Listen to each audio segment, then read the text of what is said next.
ഗർഭിണി വൃദ്ധബാലകൗ രിക്തവാനസ്തു നോവയാൽ അഗ്നിഹോത്രി യാഗം നടത്തിയവരെ കാണാൻ പോകുമ്പോൾ ഒരുങ്ങയായി പോകരുത്.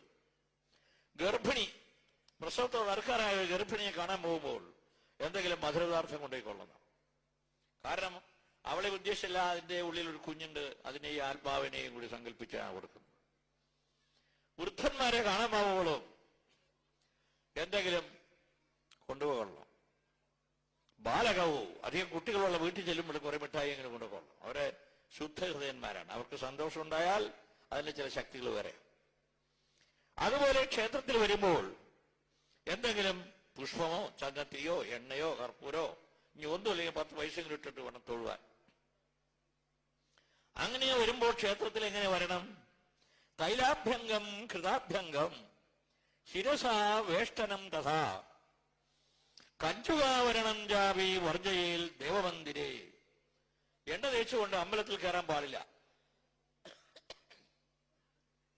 ഘൃതാഭ്യംഗം നെയ് തേച്ചുകൊണ്ട് കയറിക്കൂടാ. ശിരസാ വേഷ്ടനം തഥാ തലയിൽ കെട്ടിക്കൊണ്ട് അമ്പലത്തിൽ കയറിക്കൂടാ. കഞ്ചുകാവരണം ജാവി ഷർട്ടിട്ടുകൊണ്ട് അകത്ത് കയറിക്കൂടാ. വർജയിൽ ദേവമന്ദിരേ. അപ്പോൾ ചോദ്യം വരും, സ്ത്രീജനങ്ങളോ എന്ന്. അതിന് പുറകെ പ്രമാണം വേറെ വരുന്നുണ്ട്. കഞ്ചുകാവരണം സ്ത്രീണ അവശ്യം ക്ഷേത്രദർശനേ. സ്ത്രീകൾ ചട്ടയിടാതെയും കയറരുത്. ചട്ടിയിട്ടേ കയറിക്കൂടും. എന്താ ഇങ്ങനെയൊക്കെ വിധിച്ചതിന് വല്ല നിയമമുണ്ടോ? അതിന് അടിസ്ഥാനപരമായി വല്ല ശക്തി ഉണ്ടോ? ഇതിൽ വല്ല രഹസ്യമുണ്ടോ? ഈ നിയമാവലി എഴുതി വെച്ച ക്ഷേത്രപ്രവേശന വിളംബരത്തിലാണ്. അന്ന് ക്ഷേത്രപ്രവേശന വിളംബരത്തിൽ ഈ ഷർട്ടിട്ട് കയറുന്നതിനെ സംബന്ധിച്ച് പല തന്ത്രിമാരെയും വരുത്തി ചർച്ച ചെയ്തിട്ട് പൂർണ്ണമായ സമാധാനം കിട്ടാതെ സ്വാമി അയ്യർ ഡൽഹിയിൽ പോയി മദൻ മോഹൻ മാളവതിലായ മഹാപണ്ഡിതന്മാരെയും സിദ്ധന്മാരെയും കണ്ട് കേരളത്തിലെ തന്ത്രവിധാനം തന്നെ പ്രത്യേകതയുണ്ടെന്നും അതുകൊണ്ട് അവിടെ ഷർട്ട് ഉപയോഗിക്കുന്നത് ശരിയല്ല, സമശീതോഷ മേഖലയായതുകൊണ്ട് തലവിന്റെ ഒന്നും ബുദ്ധിമുട്ടില്ല, അതുകൊണ്ട് ഷർട്ട് ഉപയോഗിക്കാണ്ടിരിക്കുന്നത് കൊള്ളാം. എന്തുകൊണ്ട്? ഗൗഡേ വിദ്യ ശിവച്ചോലെ മന്ത്രസിദ്ധിസ്തു കേരളേ കർണാടകേ അങ്കനാഭാഗ്യം കശ്മീരേജ ചതുഷ്ടയം. ഗൗഡദേശത്തായിരുന്നു വിദ്യക്ക് പ്രാബല്യം, ചോളരാജ്യത്തായിരുന്നു ശൈവന്മാരധികം. മന്ത്രസിദ്ധിസ്തു കേരളേ, മന്ത്രസിദ്ധി ഉള്ളവര് കേരളത്തിൽ അധികം ഉണ്ടായിരുന്നു. അതുകൊണ്ടാണ് പരശുരാമൻ കേരളത്തിൽ അനവധി ക്ഷേത്രങ്ങൾ പ്രതിഷ്ഠിച്ചു, തന്ത്രം കൊടുത്തു എന്നെല്ലാം പറയാനുള്ള കാരണം. എന്തുകൊണ്ട് ഈ ഷർട്ട് ഇടാൻ പാടില്ല, ഇട്ടാൽ എന്താ ദോഷം എന്നൊരു ചോദ്യം വരാം. പുരുഷ ശരീരവും സ്ത്രീ ശരീരവും തമ്മിൽ വ്യത്യാസമുണ്ട്. എങ്ങനെ? ഭൂമിയും നദികളും തമ്മിലുള്ള വ്യത്യാസം പോലെയാണ്.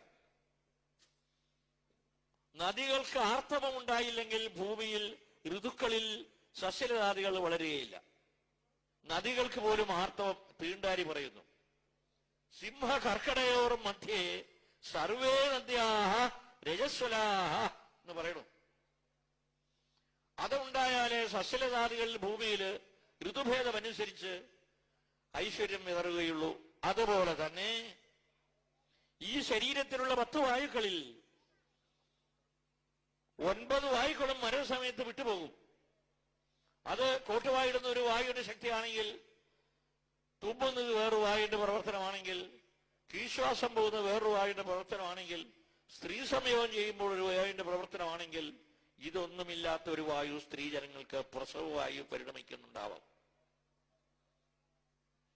ആ ശരീരത്തിൽ, മനുഷ്യ ശരീരത്തിൽ കണ്ഠം മുതൽ നാഭി വരെയുള്ളതായ സ്ഥാനങ്ങളിലുള്ള വ്യത്യാസവും സ്ത്രീജനങ്ങൾക്കുള്ള വ്യത്യാസവും തമ്മിൽ പറയുമ്പോൾ കുണ്ടലിനി ശക്തിയുടെ ആഘാതം ഏൽക്കുന്നതിന്, അല്ലെങ്കിൽ അതിന്റെ ശബ്ദങ്ങളുടെയും ഈ ക്ഷേത്ര അന്തരീക്ഷത്തിൽ ഇടയ്ക്ക് മുതലായ അടിക്കുമ്പോൾ ഉണ്ടാകുന്ന ധ്വജം, ഖണ്ഡ മണിനാഥം മുതലായതിന്റെയും ശക്തിവിശേഷം ഈ സ്ഥലം ഇവർക്കുള്ളത് കൊണ്ട് അതിനെ പ്രതിഫലിപ്പിക്കാൻ കഴിയാതെ വരികയും പുരുഷന്മാർക്കത് വേഗം കിട്ടുവാനും വേണ്ടിയാണ് ഈ കുണ്ടലിനി ശക്തിയുടെ പ്രാഭവം.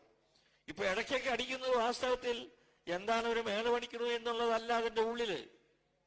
ഈ ശാരശുഗരുദയ പദ്ധതി എന്ന ഗ്രന്ഥത്തിൽ തദ്സമുച്ചയകാരൻ അത്രയും പറയുന്നില്ലെങ്കിലും തതഞ്ചവിതഞ്ചൈവ തത്വമസി തത്വമസി മുതലായ വേദമന്ത്രങ്ങളുടെ ധ്വനിയാണ് അകത്തേക്ക് ചൈതന്യം വർദ്ധിക്കുന്നതെന്നർത്ഥം.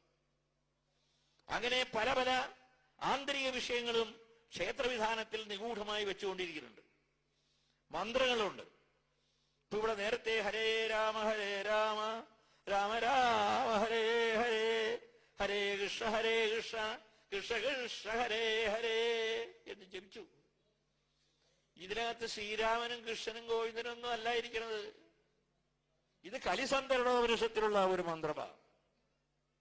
ഹരേ എന്ന് പറഞ്ഞാൽ ഈ പ്രപഞ്ചത്തിൽ ഞങ്ങൾ ചെയ്തിട്ടുള്ളതായ സർവ്വ ദുരിതങ്ങളെയും സംഹരിച്ചു തന്നേക്കണേ ഭഗവാനെ എന്ന് പറയുക.